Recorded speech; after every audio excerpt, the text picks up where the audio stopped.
Narcissistic amnesia. If you've ever dealt with a narcissist, this term might explain a lot of the confusion and frustration that you've experienced along the way. Hi, I'm Michele Paradise, and welcome to my channel, or welcome back to my channel, where I provide evidence-based information coupled with my own personal experiences to help you navigate the most important relationships and challenging relationships in your life, especially the one with yourself. So let's get started.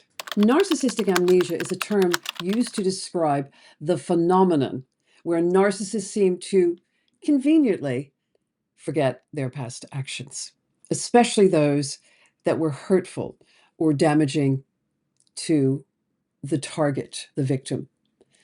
So this isn't about actual memory loss, but rather a selective, self-serving forgetfulness. And it happens a lot in narcissistic relationships. It certainly happened to me, but I'm going to save that for the end of this and give you my own personal experience of narcissistic amnesia with my narc. Let's look at some examples. Let's say that you were in an argument with your narc last week and you mention that to them and they have no recollection of it. I don't remember saying that, or they minimize it, diminish it, which there are some overlaps here. This could also fall in the category of gaslighting, but this is quite different because they adamantly don't remember what they said and they will not budge. And this is very confusing and difficult for the victim to deal with. So instead of acknowledging the argument, they might claim they don't remember saying it at all, or they may downplay the incident, making you question your own recollection of events. This is narcissistic amnesia in action. So why does this happen? Well, it's a defense mechanism because narcissists have a fragile self-esteem. Remember from other videos I've said they're the most insecure person in the room, which surprises some people because they see them as supremely confident and entitled and grandiose and all that. But it's a mask. So with this low self-esteem, they don't want to admit wrongdoing. It threatens their self-image. By forgetting these events, they can avoid feeling shame or guilt and maintain their inflated sense of self because at the end of the day, they've done nothing wrong. Remember, I've said this before as well. The narc always has to be the victim in the story. That's the only thing that works for them. They can never be the perpetrator or the person that has caused the problem. So this is another great way for them to manipulate you into thinking that it never happened. So as I'm sure you're not surprised to hear, the impact on the victim can be profound. It will have gaslighting in there. And the behavior, can lead to victims doubting themselves, doubting their own memories, their own reality. It creates an unstable, confusing environment for the victim, where the narcissist holds the power over the narrative, once again, of what really happened. I'm going to describe a real life situation that actually happened, and this actually happened with me and my narc. We were married for 16 years. We've been divorced for longer than that now. However, from time to time, I have to speak to him about some things. Even though our children are grown, I still have to speak to him. Maybe there's a wedding of a child coming up or graduation or whatever. So I had to speak to him not that long ago. And the conversation moved into where I needed to remind him of something, detailed memory that he instigated. He had everything to do with, and I had nothing to do with. I was just the receiver of this situation. I was involuntarily in it. And it blew my mind because I hadn't personally experienced this. This was never something that was part of our, since we were divorced, even though it was there in little bits, but this was so profound. So I said time and dates and locations, and he said, I don't remember that. And I said, pardon? I don't remember that. And I said, but you orchestrated the whole thing. It was your idea. Don't remember it. And it comes into stonewalling as well, because they just shut it down. And I if you could have seen me at that time, I probably was sitting there with my mouth wide open going, no, this can't be true. Even I still have moments of not seeing it coming. And when it comes, it hits me right between the eyes. So don't be hard on yourself about these things because they take quite a while to really become aware of. And if you don't speak to the person very often and don't have communication with them, you can be caught off guard, which I was. And then I proceeded to remind him of some other things around that situation. Again, no memory, no recollection of it. So what did I do? I gave up. I stopped. I didn't carry on the conversation. There was no point.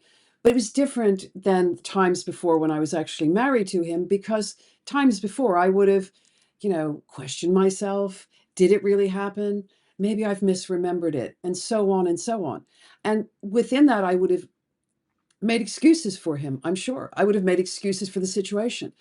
And I would have inadvertently forgiven him for his lack of memory, if that makes sense. These things do take time. Please be kind to yourself because, as I say, it's not always easy to see what's happening. As many experts in the field have said, a narcissistic relationship is best seen in the rearview mirror, okay? We can't always see it coming through the windscreen or the windshield, but we can see it in the rearview mirror when it's actually happened and we go, that's what he was doing. That's what she was doing. So it can take time. It really can. And this example highlights how narcissists' selective memory serves to protect their ego while manipulating the other person. And it is classic behavior. So how can you deal with narcissistic amnesia? I'm going to give you some tips. And what I'm also doing, we're going to put a list of books that I recommend that can really help you. And there's going to be a direct link to purchasing them to make it easy for you. But have a look at them and gain some knowledge and information from them, because I know a lot of people cannot afford therapeutic intervention, therapeutic help, counseling, things like that, which would be the gold standard here to help you to see these things coming instead of in the rearview mirror. But there are many good books out there. There are people like me that are on YouTube and Instagram and various other social platforms that are wanting to save you from what they've experienced, because I am a narcissistic abuse survivor myself, and I've learned a lot through my training, my therapeutic training, but also the real icing on the cake, not very good cake, is that I've had these experiences myself and I can see them from the inside out. So the first thing you want to do is document everything, and I mean that. You need to really stay awake and aware of what's going on in your life, okay? This is time to wake up. Document everything. Even you might want to record some things. Seriously, sometimes you need that verbatim in that moment. Keep records of interactions like messages, emails, maybe put them in a special folder that is hidden on your computer or on your phone. Set up something that no one else can access in case they may have access to your phone. But be very diligent about it, because these things can really help you in the long run, especially if there are children involved, there are custody battles, divorce, things like that. You want to have as much information as you possibly can have. Boundary work, setting boundaries is always going to show up in any narcissistic abuse survival. You really have to have very strong boundaries. So I don't know if you could see my boundary in my story, but my boundary was, that's it. It was literally a boundary. I'm going to finish this conversation. I'm not going to get anywhere. It's not going to serve me in any way. I want to save myself, my energy for the rest of the day. I was definitely angry. I was definitely disappointed.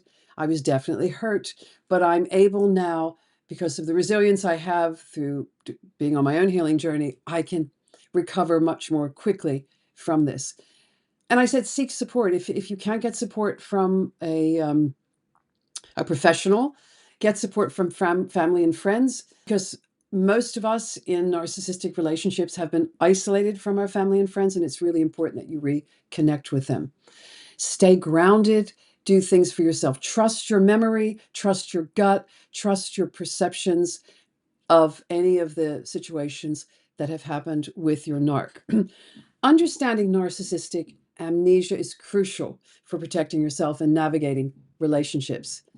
So if you found this video to be helpful, please hit the subscribe button. Please read the notes that we have from this, because I'm going to give you lots of books to read. You don't have to buy all of them. You can go to the library, by the way. You don't have to buy any of them, but just to give you some overview of what you can do.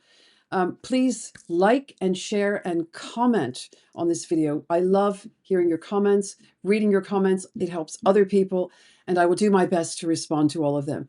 So thank you again for coming on this journey with me today. Keep well, stay safe, and I'm sending you lots of healing energy for great outcome.